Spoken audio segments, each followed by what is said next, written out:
નર્મદા જિલ્લાના તિલકવાડા, ગરુડેશ્વર અને રાજપીપળામાં આમ આદમી પાર્ટી દ્વારા ધારાસભ્ય ચેતર વસાવાને સાથે શક્તિ પ્રદર્શન કરવામાં આવ્યું હતું। ધારાસભ્ય ચેતર વસાવાની હાજરીમાં તિલકવાડા, ગરુડેશ્વર અને રાજપીપળા તાલુકાના ઉમેદવારોએ ફોર્મ ભર્યા હતા। આ દરમિયાન યોજાયેલ આપની રેલીમાં હજારો લોકો ઉમટી પડ્યા હતા। ધારાસભ્ય ચેતર વસાવાએ જણાવ્યું હતું કે હરિસિદ્ધિ માતાના આશીર્વાદ લઈને તાલુકા પંચાયત, જિલ્લા પંચાયત અને નગરપાલિકાના ઉમેદવારોનો ફોર્મ ભરવા માટે નીકળ્યા હતા। લોકોનો ઉત્સાહ અને મળતો સહકાર જોઈને લાગી રહ્યું છે કે આ વખતે આમ આદમી પાર્ટી નર્મદા જિલ્લા પંચાયત, તમામ તાલુકા પંચાયત અને નગરપાલિકામાં પૂર્ણ બહુમતી સાથે પોતાનો પ્રમુખ બેસાડશે। ચેતર વસાવાએ વધુમાં જણાવ્યું હતું કે નર્મદા જિલ્લામાં આમ આદમી પાર્ટી મજબૂત રીતે આગળ વધી રહી છે અને તેનો ડર ભાજપના નેતાઓમાં પણ દેખાઈ રહ્યો છે તેવું લાગી રહ્યું છે। ભાજપ હવે પોતાની વિચારધારા પર ચાલતી પાર્ટી રહી નથી અને જૂના નેતાઓને સાઇડલાઇન કરવામાં આવ્યા છે। તેમણે ઉમેર્યું કે આમ આદમી પાર્ટીના ઉમેદવારોમાં ભારે ઉત્સાહ છે અને લોકોનો વ્યાપક સમર્થન મળી રહ્યું છે, જેના આધારે પાર્ટી વિજય તરફ આગળ વધી રહી છે।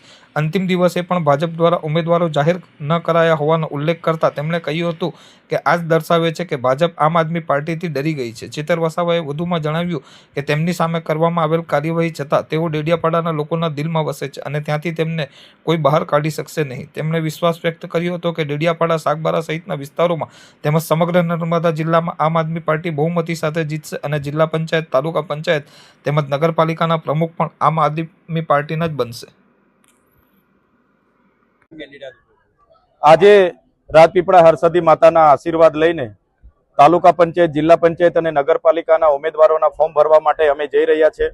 ત્યારે જે પ્રકારે લોકોનો ઉત્સાહ જોઈને લોકો જે પ્રકારે અમને આશીર્વાદ આપી રહ્યા છે, સહકાર આપી રહ્યા છે, એના પરથી લાગી રહ્યું છે કે આ વખતે ચોક્કસ આમ આદમી પાર્ટી નર્મદા જિલ્લા પંચાયત, નર્મદા જિલ્લાની તમામ તાલુકા પંચાયત અને નગરપાલિકામાં પૂર્ણ બહુમત સાથે પોતાના પ્રમુખ બેસાડશે એવો અમને વિશ્વાસ છે।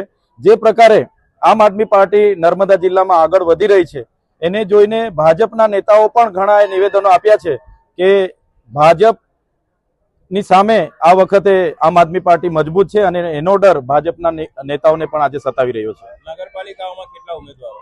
જે પ્રકારે અમારે નગરપાલિકામાં 27 ઉમેદવારોની અમારી તૈયારી છે। તમામ જિલ્લા પંચાયતો, તમામ તાલુકા પંચાયતોની અમારે ઉમેદવારી ફોર્મો ભરાયેલા છે। ત્યારે ચોક્કસ પ્રમાણે અમે માનીએ છીએ જે પ્રકારે અમારા ઉમેદવારોમાં ઉત્સાહ છે અને લોકોનો સહકાર મળે છે ત્યારે એ વિજય તરફ અમે વધીશું અને પૂર્ણ બહુમતી સાથે તમામ બેઠકો અમે જીતીશું। કોંગ્રેસના ઉમેદવારો પણ નથી મળતા। આજે જોયું હશે તમે, શરૂઆતમાં કોંગ્રેસ અને ભાજપ સાથે મળીને અહીંયા રાજ કરતા હતા। કેટલાક ભાજપના પીઢ નેતાઓના પરિવારમાંથી, કેટલાક કોંગ્રેસના પીઢ નેતાઓના પરિવારમાંથી ભાજપમાં ફોર્મ ભરાયેલા છે અને ભાજપ હવે એમની વિચારધારા પર ચાલનારી પાર્ટી નથી। જૂના લોકોને સાઇડલાઇન કરવામાં આવ્યા છે, સાંસદ શ્રીને પણ આમાં સાઇડલાઇન કરવામાં આવ્યા છે, જે બતાવે છે કે આમ આદમી પાર્ટી નર્મદામાં મજબૂત છે અને મજબૂતાઈથી આ ચૂંટણી જીતી રહી છે। રાજપીપળા નગરપાલિકામાં ભાજપના ઉમેદવારોને ફોર્મ ભરાઈ દીધા, હજુ મેન્ડેટ નહીં આપ્યું, એ બાબતે આપ શું કહેશો? જે પ્રકારે આમ આદમી પાર્ટી જે સારી દિશામાં આગળ વધી રહી છે એનો ડર નર્મદા જિલ્લામાં ચોક્કસ ભાજપને સતાવી રહ્યો છે। હમણાં પણ આજે છેલ્લો દિવસ છે અને 12 વાગ્યા છે છતાં પણ આજે ઉમેદવારો ડિક્લેર નથી કર્યા। એ જ બતાવે છે કે આમ આદમી પાર્ટી મજબૂત છે અને ભાજપ આમ આદમી પાર્ટીથી ડરી ગઈ છે। આજે તમારા કાયદાકીય સલાહકાર, તમારા જેલવાસ વખતના હરિસિદ્ધિ વસાવાએ કોંગ્રેસમાંથી ઉમેદવારી કરવાની। આમ આદમી પાર્ટીમાં ઘણા મારા સાથીઓ જિલ્લા પંચાયત અને તાલુકા પંચાયત લડવા માટે ઉત્સુક હતા। અમારી મર્યાદા હતી, અમારી પાસે એક મેન્ડેટ હતો, તો બેમાંથી અમને એક જણને ટિકિટ આપી છે, તો થોડી નારાજગી અમારા આગેવાનોમાં પણ છે, પણ વિચારધારા અમારી એક છે। બધા સાથે રહીને આગળ વધ્યા છે। આવનારા દિવસોમાં એમને પણ મનાવી લઈશું અને સાથે રહીને અમે આગળ વધીશું। લાસકાંડ વાળા સંજય વસાવાને મંડાળાથી ટિકિટ આપી છે જિલ્લા પંચાયતની, આપના કોઈ ઉમેદવાર એની સામે ઉભી રહેશે? ચોક્કસ મંડાળા જિલ્લા પંચાયતમાં જે પ્રકારે ગ્લાસના નામે 307 લગાડીને મને 80 દિવસની જેલવાસ ભોગવવાનો વારો આવ્યો છે, જનતામાં આક્રોશ છે। આજે પણ ડેડિયાપાડામાં મને પ્રવેશબંધી ફરમાવી છે, ત્યારે ભલે મને ડેડિયાપાડાથી બહાર કાઢવામાં આવ્યા છે પણ અમે ડેડિયાપાડાના લોકોના દિલમાં વસીએ છીએ, ત્યાંથી બહાર નહીં કાઢી શકે અને ડેડિયાપાડા, સાગબારા, ચિગદા તાલુકા પંચાયત પૂર્ણ બહુમતીથી અમારી બને છે અને ડેડિયાપાડા વિધાનસભાની 11 જિલ્લા પંચાયત આમ આદમી પાર્ટી જીતે છે।